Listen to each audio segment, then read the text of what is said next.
এবার কি তুই নামবি নাকি বাইকেই বসে থাকবি?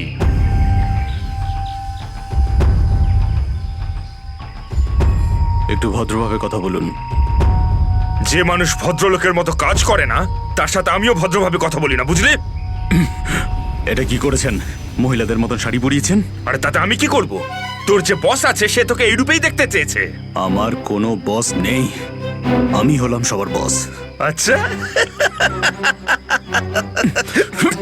আপনার কাজ হয়ে গেছে, আপনি যান এখান থেকে। আমাদের কাজ ততক্ষণ শেষ হবে না যতক্ষণ তোর মতো অপরাধী জেলের বাইরে থাকবে। স্বপ্ন দেখুন আমাকে আবার লকআপে ঢোকানোর। জাদু, ধরা তো তুই পড়বি, আর জেলের ভিতর বসে স্বপ্ন দেখতে থাকিস বাইরে বেরোনোর, বুঝলি?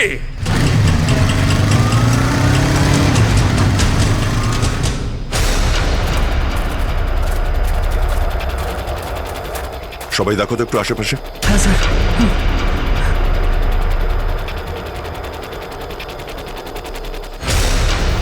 এবার কি করব? কি করে বাঁচাবো আমার বন্ধুদের? কি করে ধরিয়ে দেবো ওই বদমাশদের?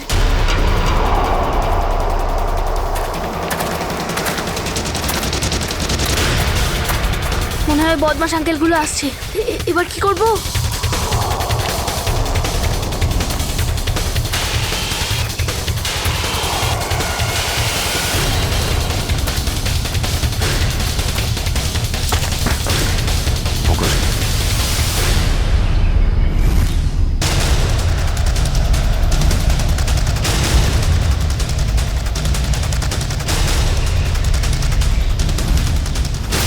আরে বাবু, চলে এসো। না না, আমাকে কিছু করবে না, যেতে দাও আমাকে, ছেড়ে দাও আমাকে। তুমি ভয় পেও না একদম, আমরা তোমার সাহায্যের জন্য এসেছি, আমরা সিআইডি অফিসার। সত্যি? হ্যাঁ, চলে এসো, চলে এসো। ওই ওই বাসটা কোথায় যেটাকে ওই বদমাইশগুলো হাইজ্যাক করেছে? তোমার বন্ধুরা কই? তুমি ওই স্কুল বাসে ছিলে না? হ্যাঁ, আমি ওই বাস থেকেই এসেছি। আমি ওখান থেকে লুকিয়ে চলে এসেছি, কিন্তু আমার বন্ধু আর আমার টিচার সবাইকে ওই বদমাশ লোকগুলো আটকে রেখেছে। ভয় পেও না, ভয় পেও না, যতক্ষণ আমরা আছি কারোর কিছু হতে দেবো না, ঠিক আছে? এটা বলো যে বাসটা কোথায়, ওই লোকগুলো কোথায় আছে? ওই ওই সামনে জঙ্গলের পাশে দাঁড়িয়ে আছে বাসটা।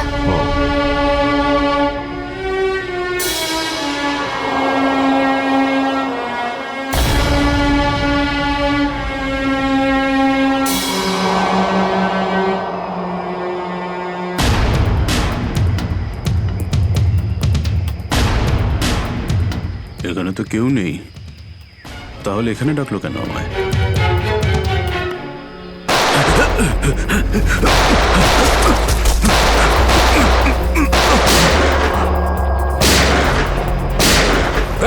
ওইদিকে দাঁড়া বলছি, দাঁড়া বলছি, তাড়াতাড়ি ছেড়ো না। ওপরে ওঠ, ওপরে ওঠ, স্যার, বেরিয়ে আয়।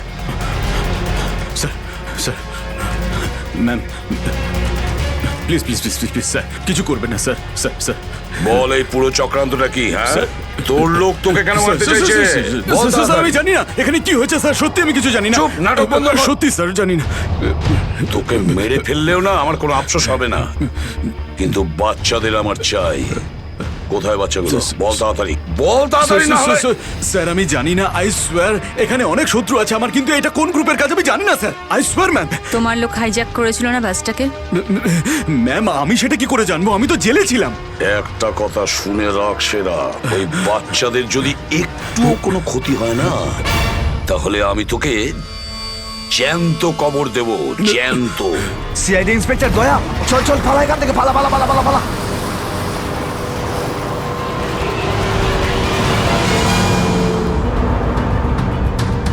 গাড়ি চালা, নাহলে ঠুকে দেবো। চল চল, বস বস বস, সিটে বস, নিচে। সিটে বস, বস, বস। নিচে বস, বস, নিচে। কোনো শব্দ করবি না, বস, কোনো শব্দ যেন না হয়।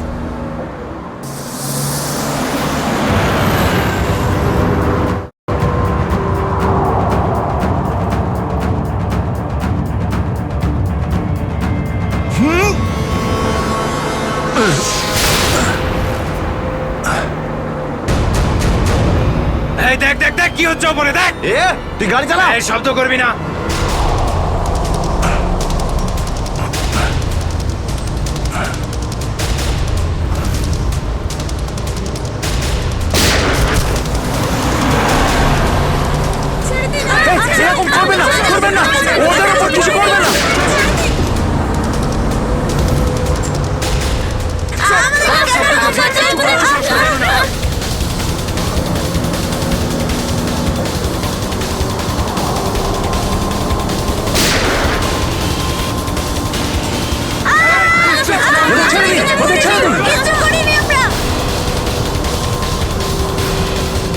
এই তুই আরো জোরে গাড়ি চালা, একদম থামবি না।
বাচ্চাদের পেছনে নিয়ে যাও, পেছনে নিয়ে যাও ওদের, একদম আগে আসতে দিও না। বাচ্চাটাকে ছাড়, তুই বাস থেকে নাম, নেমে যা বলছি, গুলি চালিয়ে দেবো কিন্তু। বাচ্চাটাকে ছাড় বলছি আগে। গাড়ি থেকে নেমে যা বলছি, নইলে একে গুলি চালিয়ে দেবো। সবাইকে পেছনে নিয়ে যাও, পেছনে নিয়ে যাও। তোমরা এদিকে এসো, তোমরা পিছনে এসো, পিছনে এসো।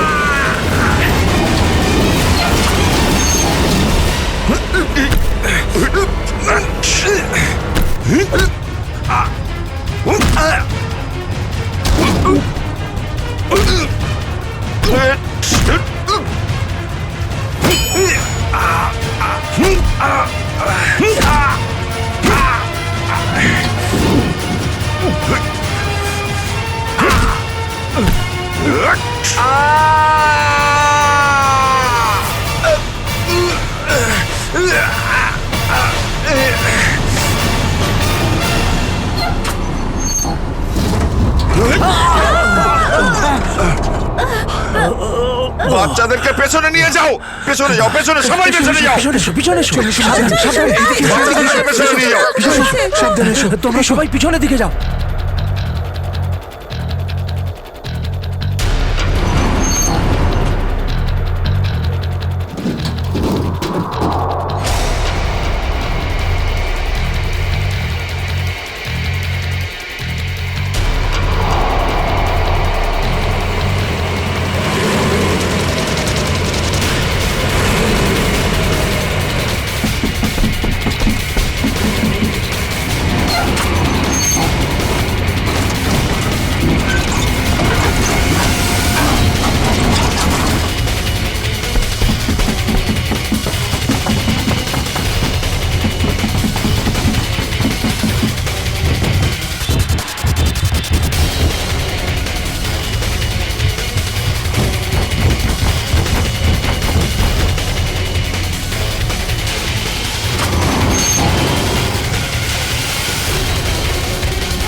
বাইরে বেরো, আগে তুমি বাইরে বেরো।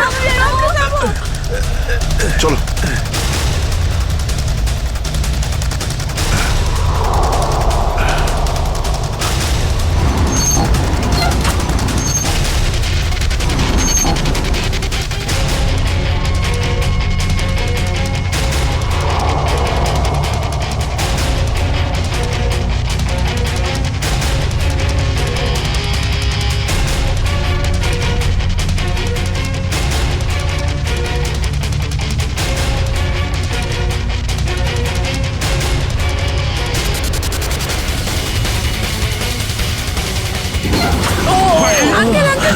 তাড়াতাড়ি বেরো, তাড়াতাড়ি বেরো তুমি এবার।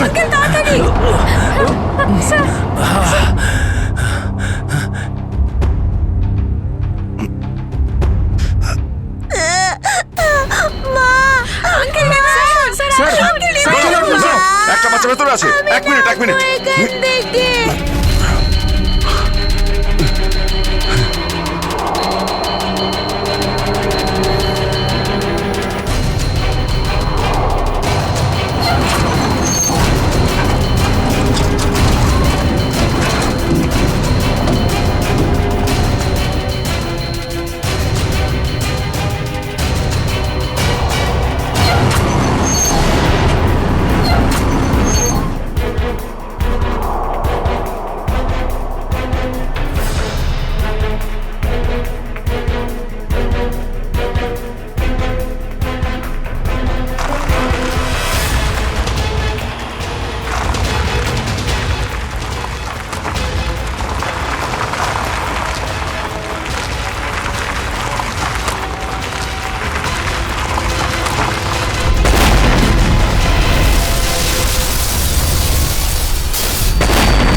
হ্যালো, দেখো আমি তোমার সঙ্গে কথা বলতে চাই, উত্তর দাও।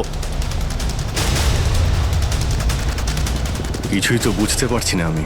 এক্ষুনি তো পরপর ডিমান্ড করছিল, আর এখন কোনো উত্তরই দিচ্ছে না। স্যার হ্যাঁ শ্রেয়া, স্যার ওইদিকে একটা রাস্তা আছে, আমরা ওটা দিয়েই ভেতরে ঢুকতে পারবো। ঠিক আছে, তাহলে ওখান থেকে যাও যাও। আহ, আহ, দেখুন আপনি ওদের এইদিকে বিজি রাখুন, আমরা পিছন দিয়ে যাচ্ছি। আচ্ছা স্যার, ঠিক আছে। কথা বলুন ওদের সঙ্গে। হ্যালো, আমার কথা শুনতে পাচ্ছেন? হ্যালো,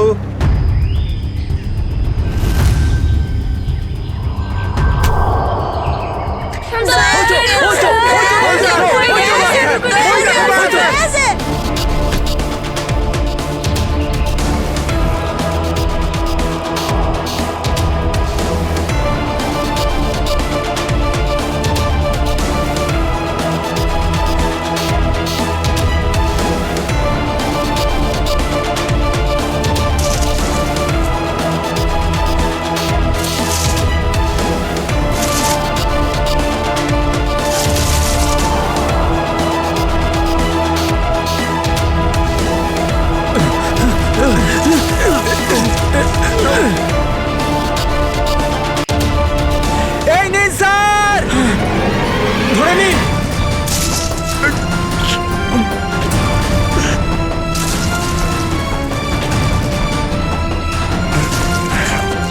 এটা ভালো করে ধরুন স্যার। শক্ত করে স্যার, শক্ত করে ধরুন স্যার।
আপনি আমাদের সবাইকে বাঁচিয়েছেন।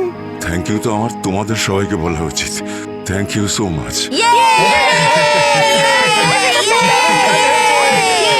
সঞ্জনা, ঠিক আছে, ঠিক আছে।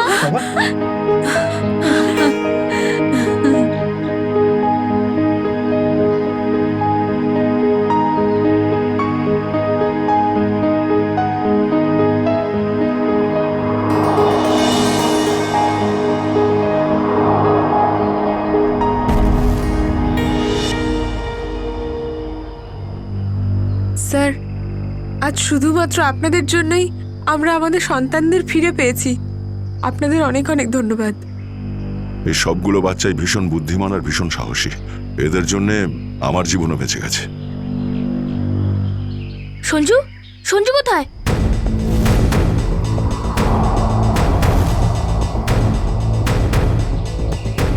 কে সঞ্জু? আমার বন্ধু, ও আমাদের সাথে বাসে ছিল। ও মাই গড স্যার, স্যার একটা গুন্ডাও পালিয়েছে। হ্যাঁ, হে ভগবান, এবার কি হবে? মনে হচ্ছে বাস স্টার্ট হওয়ার আগেই ওই বদমাশটা সঞ্জুকে নিয়ে পালিয়ে গেছে। কিন্তু ওই লোকটা শুধু সঞ্জুকে কেন নিয়ে গেল?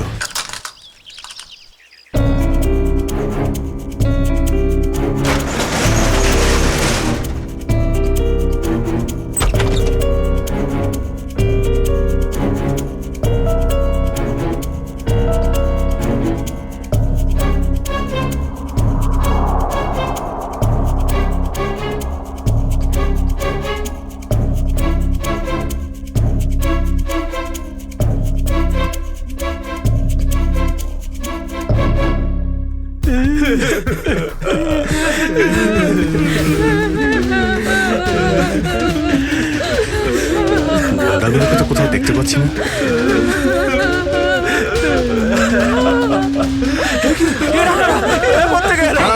এক মিনিট প্লিজ, আপনারা ভয় পাবেন না, আমরা সিআইডি থেকে এসেছি, প্লিজ কেউ ভয় পাবেন না।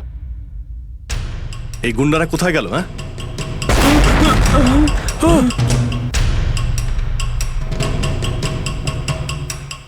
আরে ব্লাস্ট মনে হচ্ছে নিচে হয়েছে। সবাইকে বাইরে বের করো, চলুন তাড়াতাড়ি।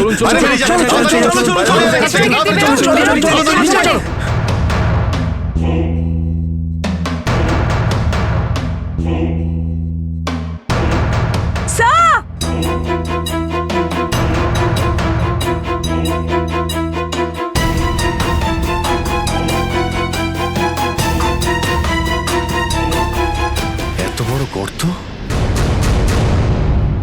গুন্ডাগুলো এখান থেকেই পালিয়ে গেছে। আজ যাতে না পিছু নিতে পারি সেজন্য ব্লাস্ট করিয়ে রাস্তাও বন্ধ করে দিয়েছে। স্যার, তার মানে এই লোকগুলো আর্মার ভেহিকল আর হেলিকপ্টার এই জন্যই চায় যাতে ওরা টাইমটা পাস করতে পারে। ঠিক বলেছ শ্রেয়া, বাসটাকে হাইজ্যাক করে বাচ্চাগুলোকে বন্দি করা, এসব কিছু ওদের প্ল্যান ছিল। আরো বড় কিছু করার উদ্দেশ্য আছে এদের। স্যার, হ্যাঁ স্যার সঞ্জুর ফ্যামিলিতে ওর বাবা ছাড়া আর ওর কেউ নেই। এই যে ডিটেলস স্যার। পরেশ, মাই গড, পরেশ তো আমাদের সিটি ওয়াটার সাপ্লাইয়ের চিফ ইঞ্জিনিয়ার। এই তাহলে সঞ্জুর বাবা। একে কন্ট্যাক্ট করেছিলে? স্যার অনেকবার চেষ্টা করেছি কিন্তু মোবাইল অফ স্যার। সচিন, নিশ্চয়ই এগুলো সবকিছু সঞ্জু আর ওর বাবা পরেশের সঙ্গে যুক্ত আছে।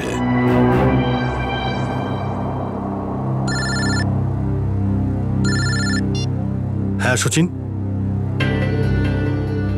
হ্যাঁ হ্যাঁ হ্যাঁ, যে ছেলেটা নিখোঁজ ছিল সঞ্জু, ওর বাবা ওয়াটার সাপ্লাই প্ল্যান্টের চিফ ইঞ্জিনিয়ার। হ্যাঁ হ্যাঁ, পরেশ।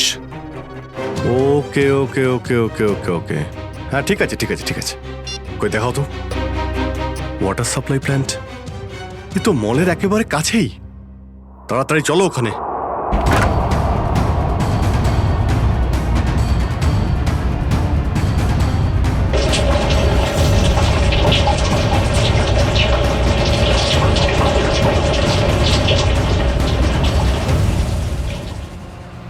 স্যার, মাই গড, অ্যাম্বুলেন্সকে ফোন করো এক্ষুনি। স্যার, পরেশ, আমার ছেলে সঞ্জুকে বাঁচান। হ্যাঁ, আমরা ওকে ঠিক বাঁচাবো, কিন্তু এসব কি করে হলো? কিছু লোক জোর করে আমার কেবিনে ঢুকে আসে আর তারপর আমাকে বলতে থাকে আমার ছেলে সঞ্জু ওদের হাতে বন্দি। আর তারপর জোর করে আমাকে কন্ট্রোল রুমে নিয়ে আসে। আর তারপর আচ্ছা, তারপর তারপর কি হলো? ওরা এখানকার পুরো শহরের ওয়াটার সাপ্লাই কানেকশন সব লেক থেকে কেটে দিয়ে শুধু নেত্রা লেকে জুড়ে দিয়েছে। কি, নেত্রালেক্সের সঙ্গে? কিন্তু কিন্তু কেন? জানি না স্যার। স্যার এরা নিশ্চয়ই কোনো বিপজ্জনক কিছু প্ল্যান করছে। পরেশ, আমরা কি ওয়াটার সাপ্লাই অন্য লেকের সঙ্গে জুড়তে পারি? নেত্রা লেকের থেকে কাটতে পারি? না না, না, ওরা বাইপাস কি নিজেদের সঙ্গে নিয়ে গেছে। আধ ঘন্টার মধ্যে ওরা লেকে কিছু করতে চলেছে। বাঁচান আপনারা, না হলে পুরো শহর ধ্বংস হয়ে যাবে। ঠিক আছে, তুমি ভয় পেও না। নেত্রা লেক ওই বদমাইশদের থামাতেই হবে।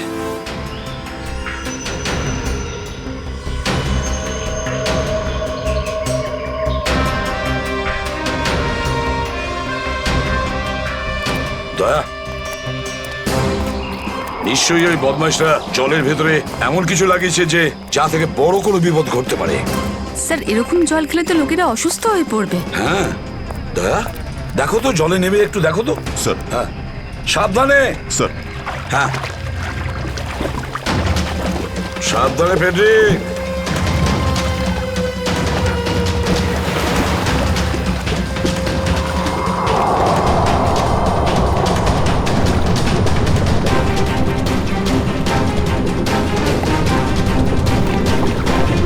দয়া, সাবধানে ফেডরিক।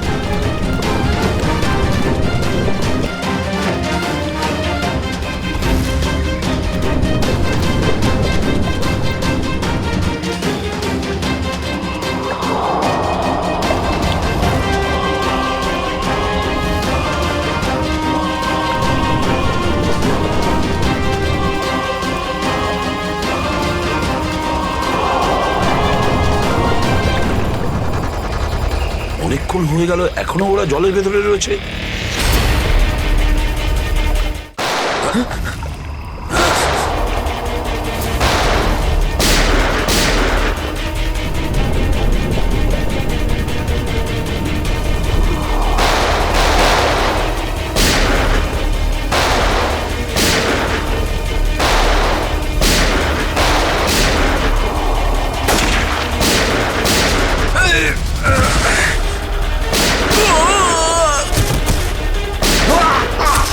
এই পঙ্কজ, ওই বদমাইশগুলোর পিছু নাও তাড়াতাড়ি।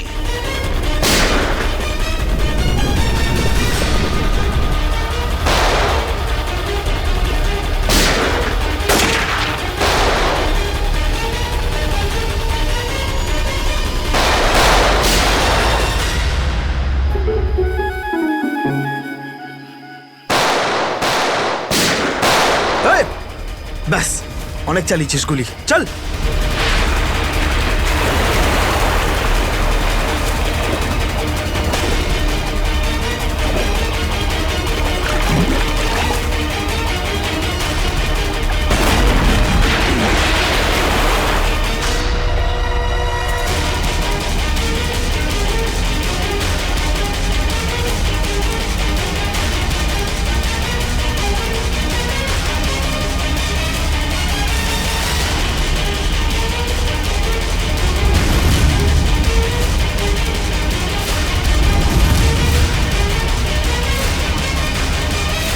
স্যার, এই তো বাস অ্যাটেন্ডেন্ট।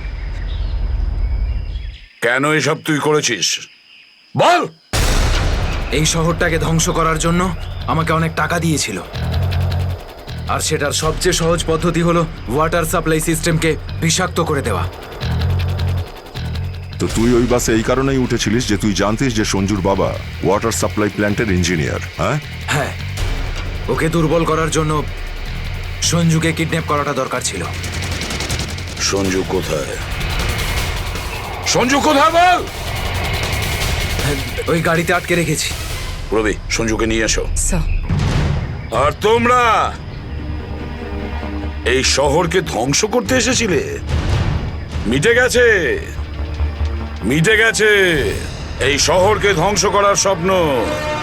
যতক্ষণ সিআইডি আছে না, এই শহরের কেউ কোনো ক্ষতি করতে পারবে না, বুঝেছো? নিয়ে যাও এদের দুজনকে।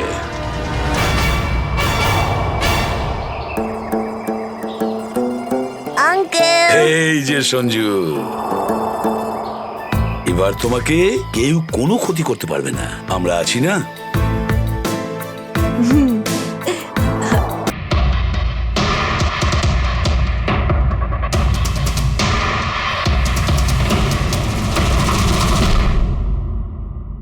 Emergency medical card.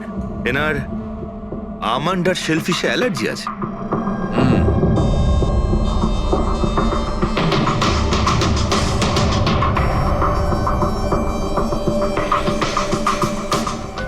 স্যার কেকটাও পুরো খাওয়া হয়নি, এই দেখুন। মনে হচ্ছে কেক কাটার কিছুক্ষণের মধ্যেই এরা সবাই মারা গিয়েছেন।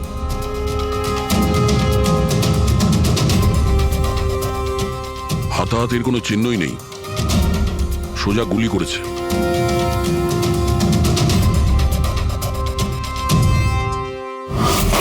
এইভাবেই গুলি চালিয়েছে।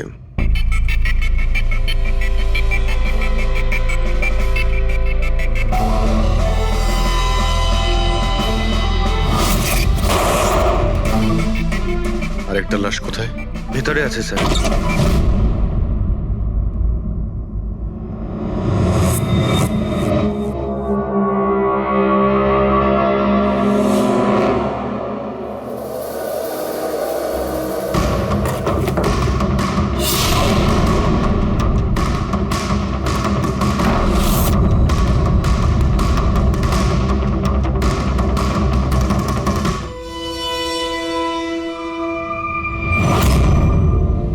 গান কেস, কিন্তু এ তো পুরো খালি।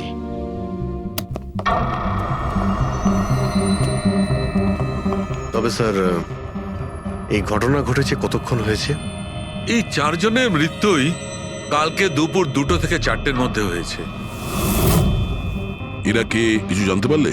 হ্যাঁ স্যার, উনি সুধীর বাবু, আর কে উইপস ইন্ডাস্ট্রির চেয়ারম্যান। ওর বড় ছেলে নীল আর এ ওর ছোট ছেলে রিতেশ। আর ভিতরে যে আছে সে সুধীর বাবুর স্ত্রী মায়া। স্যার, নীল আর রিতেশ দুজনেই আর কে উইভস কোম্পানির বোর্ড মেম্বার ছিল, কিন্তু কোম্পানির অবস্থা খুবই খারাপ ছিল, বন্ধ হওয়ার জোগাড়। প্রচুর ধার বাকি হয়ে গেছিল আর বাজারের ধারও মেটাতে পারছিল না, সমস্যা বেড়েই চলেছিল। তাহলে এখানে সেলিব্রেশন কি জন্য হচ্ছিল? স্যার, সুধীর বাবুর 60তম জন্মদিন ছিল। বার্থডে সেলিব্রেট করছিল? তাহলে নিশ্চয়ই আরো অনেকে এসেছিল। অফিসের কিছু লোক এসেছিল স্যার, আর ওদেরকে জিজ্ঞাসাবাদ করে ছেড়ে দিয়েছি। এরা সবাই এখানে একসাথে থাকতো কি? না না স্যার, এখানে তো শুধু সুধীরবাবু আর মায়া থাকতেন। সুধীরবাবু নীল আর রিতেশের জন্য আলাদা আলাদা বাংলো কিনে রেখেছিলেন, এরা দুজন ওখানেই থাকতো। আজকে তারা বাবার জন্মদিন পালন করতে এসেছিল। স্যার, সন্ধেবেলায় অনেক বড় একটা পার্টি হওয়ার কথা ছিল। কেক কাটার কিছুক্ষণের মধ্যেই সবাই মারা যায়। পার্টি প্ল্যান যারা করেছিল সেই টিমটা এসেছিল, কিন্তু কেউ দরজা খোলেনি দেখে চলে গিয়েছিল। বস, আমার মনে হচ্ছে না যে কেউ বাইরে থেকে এসেছিল। যা কিছু ঘটেছে এই 4 জনের মধ্যেই ঘটেছে। কিন্তু বাড়িতে তো কোনো চাকর অবশ্যই থাকবে। আছে তো, চাকর আছে তো, কিন্তু তারা গ্রামে গেছে। সুধীরবাবু শুধু আজকের জন্য একজন সার্ভেন্ট হায়ার করেছিলেন, সে কাল সকালে কাজ করে গেছিল। আর পার্টি শেষ হওয়ার পরে আজকে এসে পরিষ্কার করার কথা ছিল। পার্টি শেষ হওয়ার আগেই সবকিছু শেষ হয়ে গেছে। মনে তো হচ্ছে এটা মার্ডারই। সরি ডক্টর সালুকে, আমার এটা মনে হচ্ছে যে 4 জন ছাড়াও এখানে আরো একজন ছিল, যে বাইরে থেকে ভেতরে এসেছিল। একটু মন দিয়ে দেখো, এখানে কোনো হাতাহাতির কোনো চিহ্ন নেই, আর প্রত্যেকটা জিনিস নিজের জায়গাতেই আছে। এটা মনে হচ্ছে যে কেউ কেকের মধ্যে কিছু মিশিয়ে দিয়েছিল, যেটা খেয়ে এরা 4 জনই অজ্ঞান হয়ে গেছিল। তারপরে ওই 5 নম্বর লোকটা বাড়ির মধ্যে ঢুকলো, এসে সবাইকে গুলি করে দিল। এটা বস 100% মার্ডার। মার্ডার আর সুইসাইডও। আচ্ছা, তোমরা তো নিশ্চিতভাবে কি করে বলছো? স্যার, এই দেখুন, বাকি 3টে লাশের কাছে স্ট্রাগলের কোনো চিহ্ন মাত্র নেই, শুধুমাত্র সুধীর বাবু ছাড়া। এনার পা ভাঁজ হয়ে রয়েছে, অনেকটা ব্লাডও বেরিয়েছে। আমার মনে হয় যখন ওনার গুলি লাগে তখন উনি বেঁচে ছিলেন। যদি উনিও কেক খেয়ে বাকিদের মতো অজ্ঞান হয়ে থাকতেন, তাহলে ওদের মতোই পড়ে থাকতেন। ইনি প্রথমে 3 জনকে গুলি করেন আর তারপর সুইসাইড করেন, এরকম মনে হচ্ছে। যদি এটাই হয়তো, তাহলে যে বন্দুক দিয়ে গুলি করা হয়েছিল সেটা কোথায়? সেটা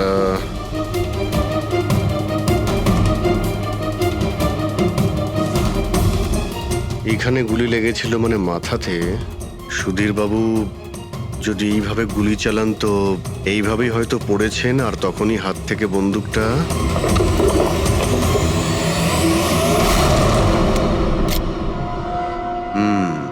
এই হলো বন্দুক। স্যার, এই দেখুন, রিতেশের ফোনটা পেলাম। স্যার, ও কেক কাটার কিছুক্ষণ পরেই নিজের সোশ্যাল পেজে এই সেলফিটা পোস্ট করেছে। বলছিলাম না, এখানে পঞ্চম ব্যক্তি থাকতেই পারে না। কিন্তু বুঝতে পারছি না কেন আমার এখনো সন্দেহ আছে। দেখুন, সন্দেহ করা তো আমাদের কাজ।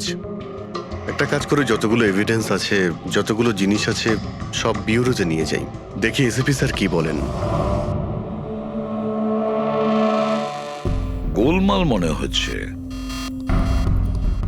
বস, আমি ওদের পেটের মধ্যে কেকের টুকরো পেয়েছি। ওই যে কেক ওরা খেয়েছিল, ওই কেকের মধ্যে সেনেটিভ মেশানো ছিল, নেশার ওষুধ। সেনেটিভ? 3 জন খেয়েছে আর অজ্ঞান হয়ে গেছে। 4 জনই? না, 3 জন। নীল, রিতেশ আর মায়া, ওদের 3 জনের পেটের মধ্যেই শুধু কেকের টুকরো পাওয়া গেছে। তার মানে সুধীর বাবু ওই কেকটা খাননি? না দয়া, সুধীর শুধু একজনই ছিল যে গুলি চলবার সময় অজ্ঞান হয়নি। কি? সুধীরবাবু নিজের জন্মদিনে এই কেক খাননি? খায়নি, কারণ ওই কেকের মধ্যে বাদাম মেশানো ছিল। কিন্তু স্যার, ওনার বাড়ির লোকের তো নিশ্চয়ই জানা আছে যে ওনার বাদাম থেকে অ্যালার্জি ছিল। এক্স্যাক্টলি। তাহলে এই কেক আনলো কেন? অদ্ভুত ব্যাপার। সুধীর বাবুর বার্থডে ছিল আর কেক ওই 3 জনে খেয়েছিল। কেক 3 জনে খেয়েছিল, কিন্তু ওখান থেকে যে বন্দুকটা পাওয়া গেছে তাতে 4টে গুলি খরচ হয়েছে, যেগুলো এদের গায়ে লেগেছে। অদ্ভুত ব্যাপার যে ওর ওপর সুধীরের আঙুলের ছাপ আছে। আর ওই বন্দুকটাও তো সুধীর বাবুর নামেই রেজিস্টার করা। তো সুধীর বাবু প্রথমে ওই 3 জনকে গুলি করে আর তারপর নিজে সুইসাইড করে। কিন্তু কেন?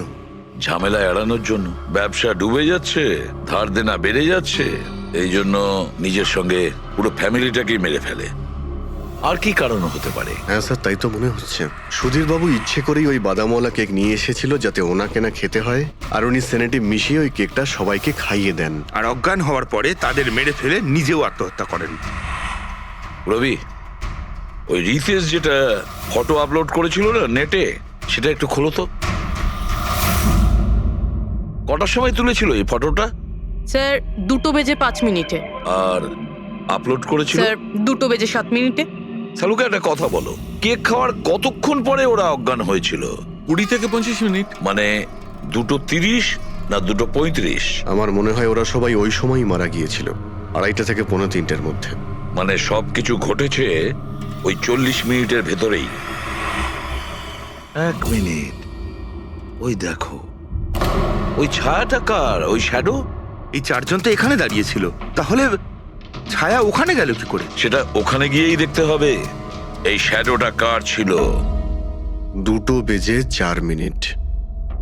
পর্দার পজিশন একদম ঠিক আছে তো? একদম স্যার। পজিশন নিয়ে নি। রেডি? 2:05। ইয়া। আরে, এখানে তো কোনো ছায়া দেখতে পাচ্ছি না। তাহলে ওখানে ছায়া কোথা থেকে এলো?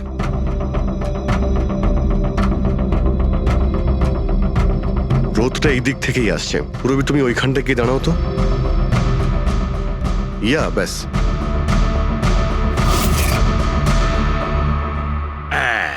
এইখানে ছায়াটা দেখা যাচ্ছে, ঠিক যেমনটা ওখানে ছিল, সেম টু সেম। আমি ঠিকই বলেছিলাম, এখানে কোনো 5 নম্বর লোক ছিল। আর সে ওখানেই দাঁড়িয়েছিল যেখানে আমি দাঁড়িয়েছিলাম। এই সেই লোকটাই হবে যে সুধীর বাবু আর তার পরিবারকে মেরেছে। আর সে আমাদের অলমোস্ট ধোকা দিয়ে দিয়েছিল যেটা মার্ডার কাম সুইসাইড। আর ওর ছায়াই ওকে ধোকা দিয়ে দিয়েছে। কিন্তু স্যার, আমরা এই ছায়ার মাধ্যমে খুনি অবধি পৌঁছবো কি করে? খুনির মেন টার্গেট ছিল সুধীর বাবু, আর সে ওই সময় ওখানেই দাঁড়িয়েছিল। নিশ্চয়ই চেনা জানাই কেউ হবে। কারেক্ট। খোঁজ নিয়ে দেখো সুধীর বাবু পার্টিতে কাদের কাদের ডেকেছিলেন।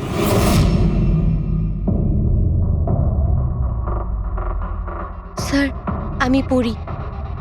তুমি সুধীরের এক্সিকিউটিভ অ্যাসিস্ট্যান্ট? হ্যাঁ স্যার, আমি Jahnavi. Marketing head. Yes sir. হ্যাঁ স্যার, আমি জগন্নাথ, আমি কোম্পানির লয়ার। আর সুধীর বাবুর পার্সোনাল লয়ারও। আগে হ্যাঁ, কিন্তু আপনারা আমার কাছে কি জানতে চাইছেন? সুধীর বাবুর কোম্পানিতে প্রায় 300 লোক কাজ করতেন, কিন্তু উনি পার্টিতে শুধু আপনাদের 3 জনকেই ডাকলেন। এরকম কিসের বিশেষ সম্পর্ক ছিল আপনাদের সঙ্গে সুধীর বাবুর? স্যার, আমি আগেও বলেছি যে আমি ওনার এক্সিকিউটিভ অ্যাসিস্ট্যান্ট।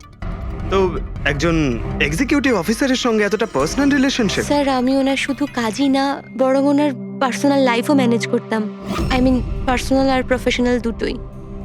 আর ওই দিনও আমি পার্টি ম্যানেজ করতে গেছিলাম, সেলিব্রেট করতে না। আর উকিল বাবু আপনি? স্যার, আমি আর সুধীর হলাম ছোটবেলাকার বন্ধু। ওর বার্থডে আর আমি যাব না, এটা কি করে হতে পারে? আর আপনি? আপনাকে কেন ইনভাইট করেছিল সুধীরবাবু পার্টিতে? স্যার, আমাকে সুধীর স্যার না, নীল ইনভাইট করেছিল। আমি আর নীল খুব ভালো বন্ধু ছিলাম। I see. তো আপনি ওনার পুরো শিডিউল ম্যানেজ করতেন। তো এই বার্থডে পার্টির দিন কেউ কি আসার কথা ছিল? কোনো মিটিং রেখেছিলেন আপনারা? স্যার ওই দিন ব্যাংক হলিডে ছিল, তার জন্য কোনো মিটিং বা অ্যাপয়েন্টমেন্ট ছিল না। আর ওনার বার্থডে ছিল, তাই উনি পুরো দিন ওনার ফ্যামিলির সাথেই কাটাতে চাইতেন। দুপুর 2টো থেকে 3টের মধ্যে আপনারা কোথায় ছিলেন? স্যার আমি তো আমার বাড়িতেই ছিলাম, ভি ব্লগ বানাচ্ছিলাম। Vlog? Video blog. আমার একটা ইন্টারনেট চ্যানেল আছে যেখানে আমি ভিডিও বানিয়ে আপলোড করি। স্যার আমি বাড়িতে ঘুমোচ্ছিলাম, আমার শরীরটা ঠিক ছিল না। স্যার আমি আমার ফ্যামিলির সাথে ফিল্ম দেখতে গিয়েছিলাম। আচ্ছা, কিছুদিনের মধ্যে সুধীরবাবুর ব্যবহারে কোনো পরিবর্তন দেখেছিলেন আপনারা? হ্যাঁ স্যার, আমি একটা জিনিস নোটিস করেছিলাম। স্যার আজ থেকে ঠিক 1 মাস আগে আমাদের মিটিং চলছিল।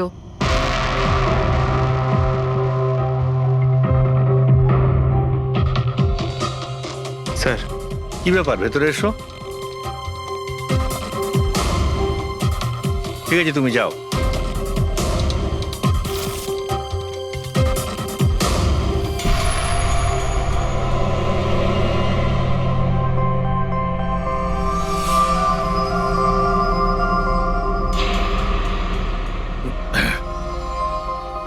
Sorry gentleman, meeting is over. বাচ্চাদের পোশাক? Yes sir. আচ্ছা, আর কিছু নোটিস করেছিলেন আপনারা? কোনো অদ্ভুত কিছু? হ্যাঁ স্যার, এই 2 সপ্তাহ আগে উনি আমাকে বলেছিলেন যে উনি ওনার দলিল চেঞ্জ করতে চান। উইল বদলাতে চাইছেন কেন?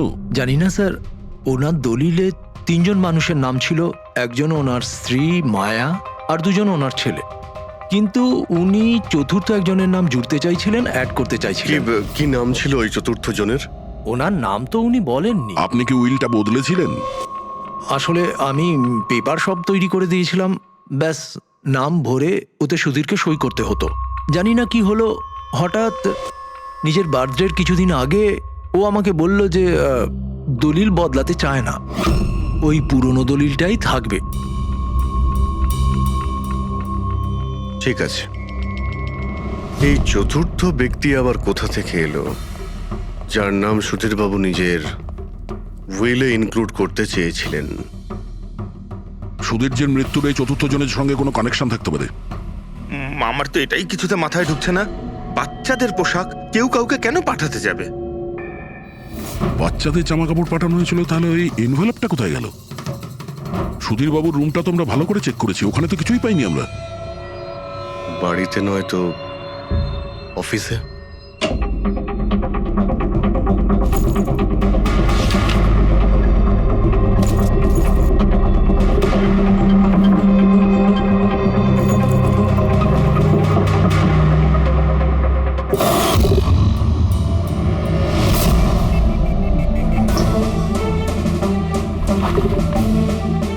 পেয়ে গেছি।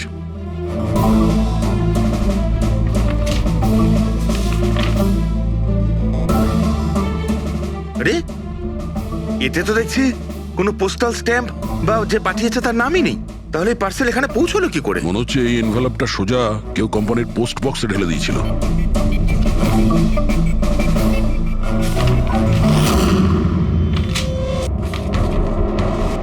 এই এনভেলপটা ডক্টর সালুকের কাছে পাঠিয়ে দিই, উনি হয়তো কিছু পেতে পারেন।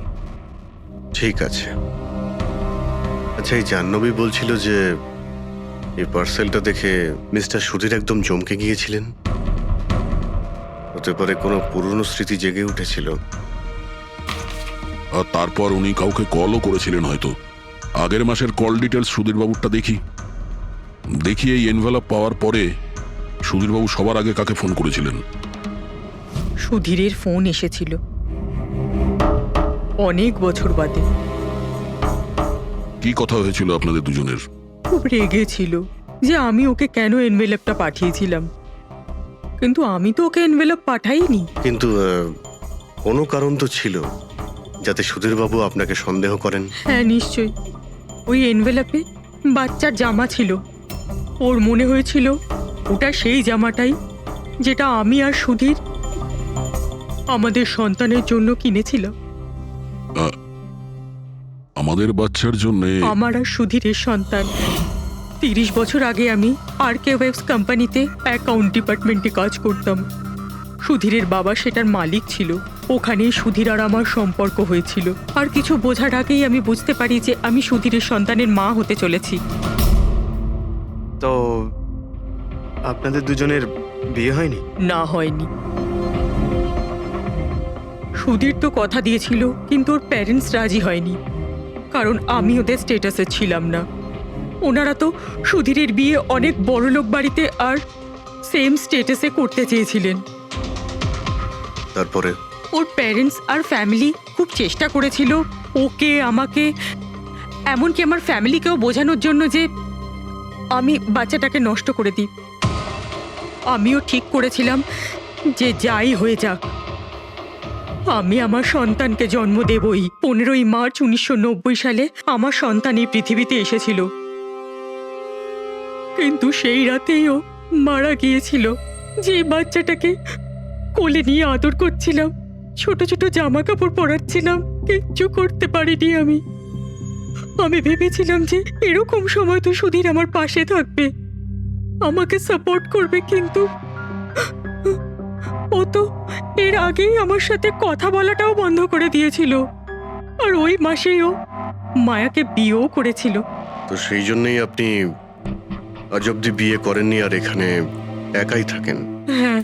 সুধীরবাবু আপনার সঙ্গে যা যা করেছেন তার জন্যে খুব কষ্ট হয়েছে আপনার, হয়তো খুব ঘেন্না করতেন ওকে। আমার থেকে বেশি ঘেন্নাও কে আর কেই বা করতে পারে। উনি আপনাকে আপনার অধিকার দেয়নি, আপনি সম্পত্তিতে ভাগ চাইলেন, আর যখন সম্পত্তি উনি আপনাকে দিলেন না তখন আপনি রেগে গেলেন আর মেরে দিলেন ওকে। আমি ওকে মারিনি, আর আমি ওকে কেন মারবো? আমি তো চেয়েছিলাম যে ও বেঁচে থাকুক আর সারা জীবন কষ্ট পাক। যেদিন সুধীর বাবু মারা যান সেদিন দুপুরবেলা আপনি কোথায় ছিলেন? আমি বাড়িতেই ছিলাম। আপনার কাছে কোনো উইটনেস বা প্রমাণ আছে? কোনো প্রমাণ নেই। হ্যালো, হ্যাঁ স্যার। ওকে স্যার, হ্যাঁ এখানেই আছেন, আমি বলে দিচ্ছি। হ্যাঁ, ইয়েস স্যার। স্যার সালুমকে স্যার ফরেন্সিকে ডাকছেন তাড়াতাড়ি, বলছিলেন যে কিছু দেখাতে চান। ওকে। শুনলে তো বিশ্বাসই করতে পারবে না বস। ওই এনভেলপটাকে যখন আমি ভালো করে পরীক্ষা করলাম তাতে কোনো ফিঙ্গারপ্রিন্ট তো পাইনি, কিন্তু ওই এনভেলপ থেকে আমি ডিএনএ এর জন্য স্যাম্পল পেয়ে গেছি। যে ওই চিঠিটা পাঠিয়েছে সে মনে হয় মুখ দিয়ে থুতুর সাহায্যে ওটাকে সেঁটে দিয়েছে। আর এইভাবে ওই এনভেলপ থেকে আমি স্যালাইভা স্যাম্পল পেয়ে গেছি, যার থেকে ডিএনএ টেস্ট করতে পারবো। কিন্তু ডক্টর, ডিএনএ টেস্টিং এতে তো 4 থেকে 6 সপ্তাহ লাগবে। হ্যাঁ, আর আমি 5 দিনের জন্য যাচ্ছি দিল্লি এক কনফারেন্সে, কিন্তু তার আগে আমি কিছু প্রাইমারি টেস্ট করিয়ে নিয়েছি। তো স্যার আপনি এই টেস্ট থেকে কি পেলেন? এই টেস্ট থেকে আমি জানতে পেরেছি যে এটা যার ডিএনএ হোক না কেন তার ডিএনএ সুধীর বাবুর ডিএনএ এর সঙ্গে ম্যাচ করছে। কি? তার মানে এই যে, তার মানে হচ্ছে এইটা যে এই চিঠিটা পাঠিয়েছে সেটা সুধীর বাবুর কোনো রক্তের সম্পর্কের লোক। তার মানে সুধীরেরই নিজের কেউ সুধীরকে ব্ল্যাকমেল করছে, কিন্তু কে কে হতে পারে?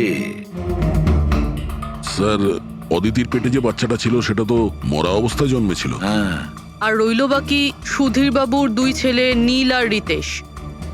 ওরা দুজন আবার সুধীর বাবু আর অদিতির গোপন রহস্যটা জেনে ফেলেনি তো?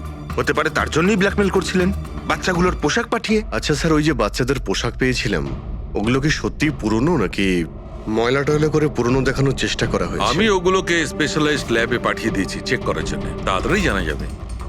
আচ্ছা, পুরবি সুধীর বাবুর ছেলের ব্যাপারে কি জানতে পেরেছো? কি করতো? স্যার, 1 বছর আগে সুধীর বাবু নিজের কোম্পানিতে নিজের ছেলেদেরকেই বোর্ড মেম্বার বানিয়েছিলেন, আর তারপর থেকেই কোম্পানি লসে যেতে শুরু করলো। ওরা কোম্পানির টাকা নিয়ে নিজেরাই নয়ছয় করতো, দামি দামি গাড়ি, প্রচুর শখ মেটাতো, সবকিছু করতো, শুধু কাজ বাদ দিয়ে। কিন্তু স্যার সুধীরবাবু তার ছেলেদের খুব ভালোবাসতেন, দুজনের জন্য আলাদা আলাদা বাংলো। আচ্ছা, এটা নয় তো যে ওদের দুজনের মধ্যেই কেউ ওই এনভেলপটা লেটার বক্সে ফেলেছিল? কিন্তু একটা কথা কিছুতেই মাথায় ঢুকছে না, এই ব্ল্যাকমেলিং কেন? আরে ভাই, টাকার জন্য। কোম্পানি ডুবে যাচ্ছিল। কারেক্ট। কোম্পানি কাঙাল হওয়ার আগে যা কিছু গুছিয়ে নিতে পারো গুছিয়ে নাও। যদি সুধীর বাবুর 2 ছেলে তাদের বাবাকে টাকার জন্য ব্ল্যাকমেল করে থাকে তাহলে নিশ্চয়ই ওনার ব্যাংকের অ্যাকাউন্টে নিশ্চয়ই টাকা এসে থাকবে, খুব বড় রকমের ফিগার। একটা কাজ করো, এই দুজনের পার্সোনাল অ্যাকাউন্ট, কোম্পানি অ্যাকাউন্ট সব চেক করো, দেখো কোনো বড় অ্যামাউন্ট এসেছিল কিনা। স্যার স্যার কিছু পেয়েছি স্যার। আরকে ভিপস ইন্ডাস্ট্রি থেকে কোটি টাকা ট্রান্সফার হয়েছে স্যার। কার অ্যাকাউন্টে ট্রান্সফার হয়েছে? এক মিনিট দেখছি। এগুলো রিতেশ আর নীলের অ্যাকাউন্টই হবে? না স্যার, প্রাইভেট অ্যাকাউন্ট, রেচেলের নামে। কোন টাকা? আপনারা কি নিয়ে কথা বলছেন? আমি কিচ্ছু জানি না। কোন টাকা? সেই টাকাটা যেটা আরকে ভিপস এর অ্যাকাউন্ট থেকে তোমার অ্যাকাউন্টে ট্রান্সফার হয়েছে। এবার কিছু মনে পড়েছে? ওটা তো আমার স্যালারি, আমি ওখানে কাজ করতাম। স্যালারি? 11 কোটি স্যালারি? হ্যাঁ, তাও আবার 2 সপ্তাহের। ওই হিসাবে তো তোমার মান্থলি স্যালারি 22 কোটি টাকা হবে। কি কাজ কি করো তুমি? ব্ল্যাকমেলিং এর কাজ। তুমি আর রিতেশ দুজন মিলে সুধীর বাবুকে ব্ল্যাকমেল করছিলে। দেখো রিচেল, আমরা খুব ভালো করে জানি যে তুমি আরকে কোম্পানিতে একদিনের জন্যও কাজ করনি। এবার পরিষ্কার করে সত্যিটা বলবে নাকি? রিতেশ কিন্তু আর নেই, তাই যত শাস্তি সব তোমাকেই কিন্তু পেতে হবে। ব্ল্যাকমেলিং আর এক্সটর্শনের শাস্তি জানো তুমি? আমি কাউকে ব্ল্যাকমেল করিনি। তাহলে সুধীর বাবু কি তোমাকে 11 কোটি টাকা এমনিই দান করে দিলেন? সুধীর আঙ্কেল তো ওই টাকা ট্রান্সফারই করেননি। তাহলে কে করেছিল? আমার বয়ফ্রেন্ড রিতেশ। ও আমাকে বলেছিল যে ওর কোম্পানির টাকা ও কিছুদিনের জন্য অন্য কোথাও রাখতে চায়। অন্য কোথাও? কেন? জানি না, আর আমি জিজ্ঞাসাও করিনি। তুমি রিতেশকে জিজ্ঞাসা করনি, আর যখন রিতেশ মারা গেল তখন পুলিশকেও বলনি। আমি ভেবেছিলাম যে রিতেশ তো আর বেঁচে নেই, তাই তাই টাকাগুলো আমি রেখে দিই। কেউ কি করে জানতে পারবে? কিন্তু সুধীর বাবুর ফ্যামিলিকে মারতে পারে কারা? পরি তো ভিডিও বানাচ্ছিল, আর জাহ্নবী অসুস্থ ছিল, আর জগন্নাথ নিজের ফ্যামিলির সঙ্গে ফিল্ম দেখছিল। কিন্তু অদিতির ব্যাপারে আমি কিছুই বুঝতে পারছি না। কিন্তু কে হতে পারে যে সুধীর বাবুকে এনভেলপ পাঠায়, ওই প্যাকেটটা পাঠায়? সে কে? ওর নামটা সুধীর বাবু উইলে লিখতে চেয়েছিলেন কিন্তু লেখেননি। সে কে?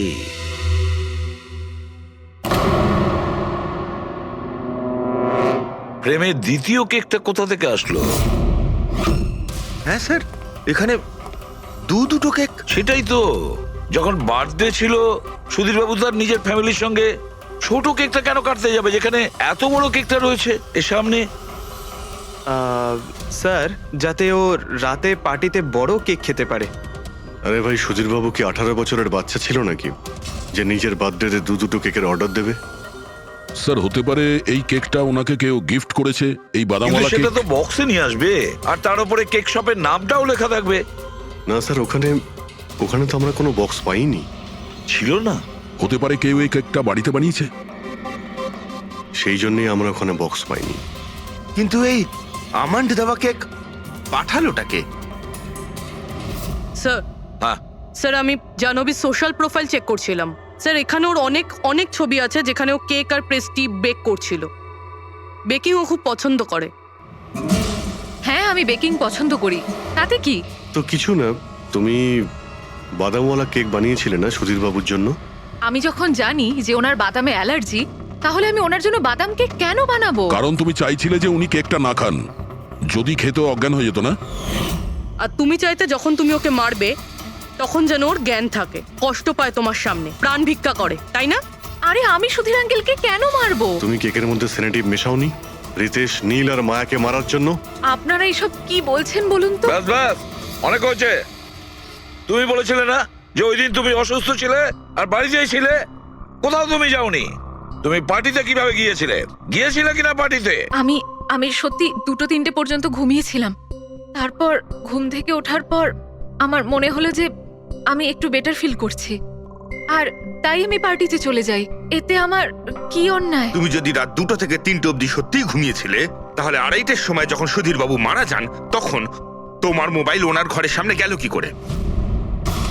দেখো জাহ্নবী, মিথ্যে বলে কোনো লাভ নেই। আমরা তোমার মোবাইলের রেকর্ড চেক করে দেখেছি। যে সময় সুধীর বাবু মারা যান সেই সময় তোমার ফোনের লোকেশন ওনার বাড়ির কাছেই ছিল।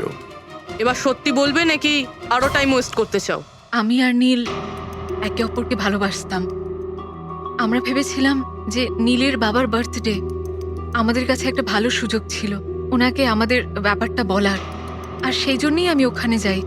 ওখানে গিয়ে নীলকে অনেকবার কল করি, প্রায় 1 ঘন্টা ওখানে ছিলাম আমি, কিন্তু নীলের কোনো কল আসেনি। আমি ভেবেছিলাম নীল হয়তো সময় পাচ্ছে না আমাকে কল করার। মিথ্যে কথা।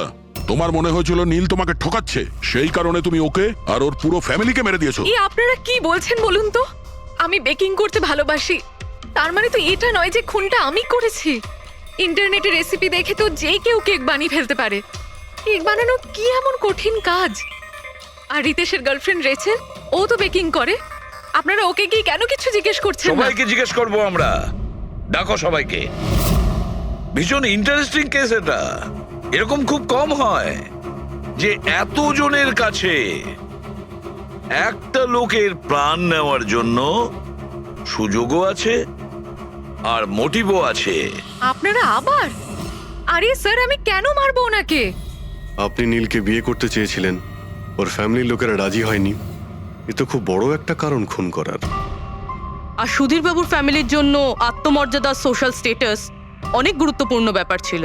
এর সবচেয়ে বড় এক্সাম্পল অদিতি দেবী। আর সুধীর বাবু এই নিজের সম্পত্তি আর স্ট্যাটাসের জন্য আপনার জীবন নষ্ট করে দিয়েছেন। তাহলে আপনার থেকে বেশি ঘৃণা আর কে করতে পারে? আমার কাছে পয়সার কোনো মূল্য নেই, আর না কোনো বিষয়ে রিগ্রেট। আফসোস তো তোমার হওয়ার কথা রাচেল। এখানে তো 5,000 টাকার জন্য মানুষ মানুষকে খুন করে, আর তুমি তো বসে বসে 11 কোটি টাকা পেয়েছো। আর আপনি? আপনার হাতে তো সুধীর বাবু তার লাইফের রিমোট কন্ট্রোল দিয়ে দিয়েছিল। আপনি সবই জানতেন ওনার ব্যাপারে। এটাও জানতেন যে উনি ওনার গানটা কোথায় রাখেন। দেখুন, আপনাদের যা ইচ্ছে বলতে পারেন। আমি আপনাকে আগেও বলেছিলাম যে আমি সেদিন ঘরে ভিডিও ব্লগ বানাচ্ছিলাম। চাইলে আমার ফোনও চেক করতে পারেন। হ্যাঁ হ্যাঁ, নিশ্চয়ই। ওই দেখি, জানা তো যাবে কিভাবে ভিডিও ব্লগ বানানো যায়।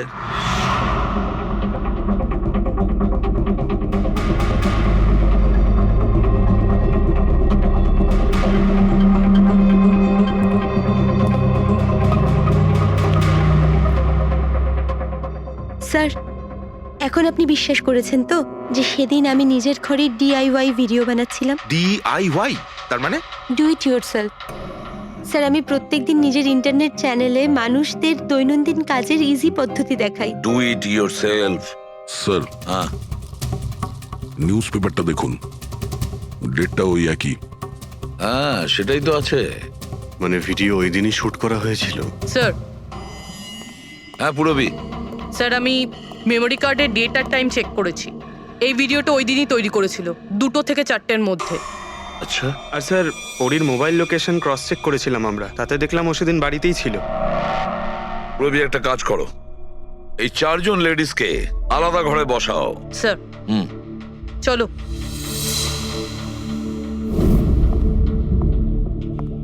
স্যার, কি ভাবছেন আপনি? সমস্ত প্রমাণ তো ওর পক্ষেই দেখছি। এই কেসটা তো আমি অন্ধকারে ডুবে যেতে দেখছি। ঠিক একটা কথা তো পরিষ্কার, যখন অন্ধকার হয় তখন কোনো ছায়া পড়ে না। কিন্তু আমার মনে হয় এই পুরো কেসটাই ছায়ারই খেলা। সানডাইল জানো তো? সানডাইল এই জিনিসটা আসলে সূর্যের আলো কোন দিকে যায় সেই অনুযায়ী টাইমটা দেখায়। হ্যাঁ, সানডাইল এমন একটা জিনিস যেটা থেকে আমরা আকাশের সূর্যের পজিশনটা বুঝতে পারি, যেটা থেকে আমরা সময়টা আন্দাজ করতে পারি। এবার দেখো, আমাদের পৃথিবী ঘুরতে থাকে আর সেই জন্য সূর্যের অ্যাঙ্গেলটাও বদলে যায়, যেটার কারণে সানডাইলে ছায়ার পজিশনটা বদলাতে থাকে। এটা তো মাথায় ঢুকে গেছে স্যার, কিন্তু এটার এই কেসটার সাথে কি সম্পর্ক বলুন এর তো? সঙ্গে সম্পর্ক আছে ফেডরিক। পরি, এই পুরো প্রমাণগুলোই আমরা পরীর কাছ থেকে কালেক্ট করেছি। পরি সে এমন একজন কেউ পুরো এভিডেন্স গুলো ম্যানিপুলেট করতে পারে, মেমোরি কার্ডের ডেটটাও চেঞ্জ করতে পারে, পুরো এভিডেন্সেস কন্ট্রোল করতে পারে। কিন্তু সূর্যকে কন্ট্রোল পরি করতে পারে না। ভুলে যেও না যে সূর্য কোনো সময়ে ভুল সময় সে দেয় না। তার মানে ওরই ভিডিওতে ডেট আর টাইম দুটোই চেঞ্জ করে দিয়েছে। হয়তো চেঞ্জ করেছে বা করেনি, কিন্তু এখন আমরা এই ছায়াকে প্রশ্ন করব যে পরি সত্যি বলেছে না মিথ্যে বলেছে। কারেক্ট, এই সেটিংটা একদম সেরকমই হয়েছে যেমন পরীর ভিডিওতে ছিল। আর রোদও সেই রকম আছে সেদিন যেরকম ছিল। শুধু পরীর জায়গায় পুরবি দাঁড়িয়ে আছে। স্যার, আমরা এখানে কি করব? আগামী 6 ঘন্টা পর্যন্ত পুরবীকে এইভাবেই দাঁড়িয়ে থাকতে হবে যেভাবে ভিডিওতে পরী দাঁড়িয়েছিল। আমরা এটাই দেখতে চাই যে যদি পরী সত্যি কথা বলে তাহলে 2 থেকে 4টের মধ্যে পুরবীর মুখে ঠিক সেই জায়গা থেকে রোদ্দুর পড়বে যেমন পরীর মুখে ছিল। আর স্যার, যদি আমার ছায়া পরীর ছায়ার সাথে ম্যাচ না করে তো?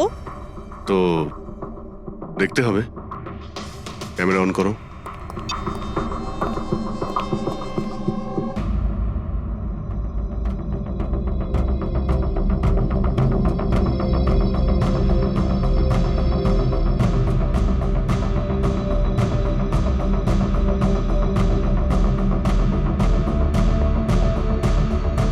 চলো, গুড। ওকে পুরবী, রিল্যাক্স। আচ্ছা, কি আছে এই ভিডিওতে? আরে দেখতে দাও ভাই।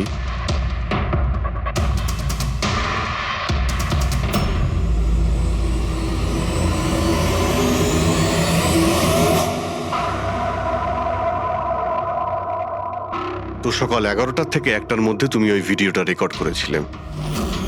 আর তুমি খুব চালাকির সাথে ভিডিও ডেট আর টাইম চেঞ্জ করে দিয়েছো। মেমোরি কার্ডের ডেট আর টাইম বদলে দিয়েছিলে, নিজের মোবাইল ফোনটা বাড়িতে রেখে দিয়েছিলে যাতে আমরা ওখানকার লোকেশন পাই। তুমি কি মনে করেছিলে এসব করার ফলে আমরা বোকা হয়ে যাব? হ্যাঁ, না তুমি আমাদেরকে বোকা বানাতে পারলে, না আকাশে ওঠা সূর্যকে। তোমার ভিডিওতে রোডের ডিরেকশন দেখে স্পষ্টই বোঝা যাচ্ছে ওই ভিডিওটা 11টা থেকে 1টার মধ্যে শুট করা হয়েছে। চেষ্টাটা ভালোই করেছিলেন, কিন্তু রিসার্চ ওয়ার্কটা একটু দরকার ছিল। পরি, তোমার ব্যাপারে আমরা সব কিছু জেনে গেছি।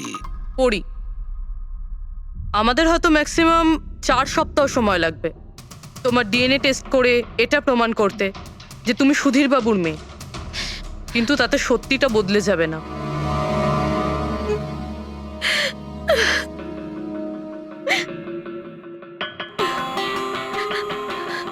আমি ওনাকে মারতে চাইতাম না, একদমই মারতে চাইতাম না ওনাকে।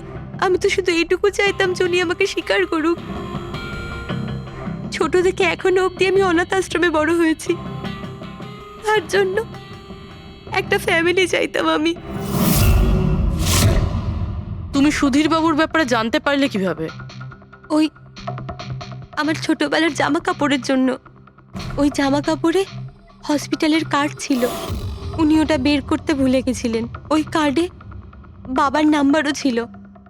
তারপর আমি বাবাকে অনেক খুঁজলাম, তখন শেষ পর্যন্ত ওনার কোম্পানির কথা জানতে পারলাম। কিন্তু তুমি ওনার কোম্পানি কেন জয়েন করলে? তুমি চাইলে সুধীরবাবুকে অন্য জায়গাতেও কথাটা বলতে পারতে যে তুমি ওনার মেয়ে। কিন্তু আগে আমি ওনার সাথে দেখা করতে চাইতাম, চিনতে চাইতাম ওনাকে। তারপর আস্তে আস্তে জানতে পারলাম যে উনি খারাপ মানুষ নন, মনের দিক থেকে খুবই বড়।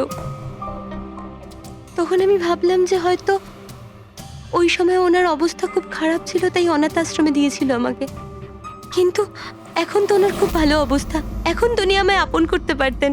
তাহলে ওনার সঙ্গে দেখা হতে না হতে প্রপার্টিতে ভাগ কেন চাইলে? কারণ আমি জানতে চাইতাম যে ওনার কাছে ইম্পর্টেন্ট কি, টাকা না আমি। তার জন্যই সুধীরবাবু ওনার উইল চেঞ্জ করতে চাইছিলেন। হ্যাঁ, আর এটা শুনে আমি খুব খুশি হয়ে গেছিলাম। কিন্তু সুধীর বাবু তার সিদ্ধান্ত বদলে ফেলেছিলেন, যেটা তুমি সহ্য করতে পারোনি। স্যার, ও সব ওনার ওয়াইফ আর ওনার মেয়ের জন্য হয়েছিল। ওরা এটা সহ্যই করতে পারছিল না যে বাবা আমার নাম উইলে অ্যাড করছিল। অর্থাৎ আরও একবার সুধীরবাবু আপনাকে মেনে নিতে অস্বীকার করলেন। হ্যাঁ, আর এইবারও ঠিক ফ্যামিলির জন্যই। উনি একদম বদলাননি, উনি একদম ঠিক আগের মতোই ছিলেন। সেলফিশ, সুবিধাবাদী, দায়িত্বজ্ঞানহীন। সহজভাবে নিজের ভাগটা পাননি বলে ওনাকে ব্ল্যাকমেল করতে শুরু করে দিলেন। না, আমি যখন ওনাকে প্রথম এনভেলপ পাঠিয়েছিলাম তখন আমার এরকম উদ্দেশ্য ছিল না। আর না আমি এতটাই বোকা যে এনভেলপ নিজের মুখ দিয়ে সিল করব। আমি তো এটাই ভাবতাম যে অ্যাটলিস্ট উনি আমাকে নিজের ফ্যামিলিতে ইনক্লুড করুক, আমার নিজেরও একটা ফ্যামিলি হোক। আর তার জন্যই আমি বাবার জন্মদিনের দিন নেশাযুক্ত ওষুধ দিয়ে বাদামের কেক নিয়ে ওনার বাড়িতে গেছিলাম। Happy birthday to you.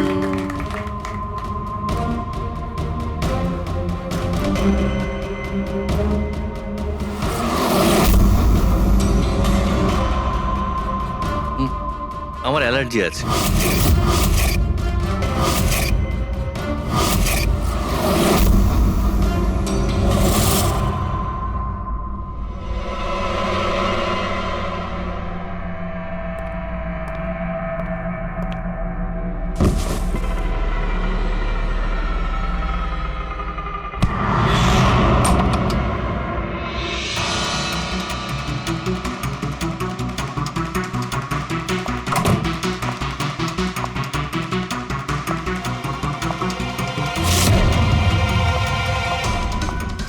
বাবা,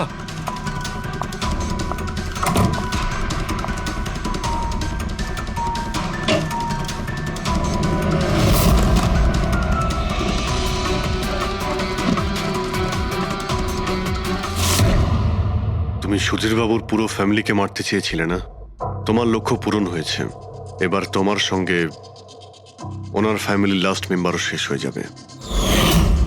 জেল যাওয়ার আগে আমরা তোমার সঙ্গে কারোর সঙ্গে দেখা করিয়ে দিতে চাই।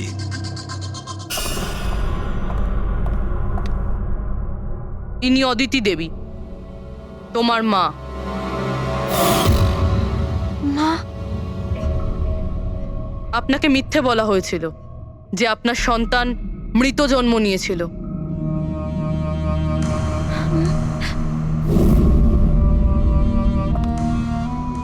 মা,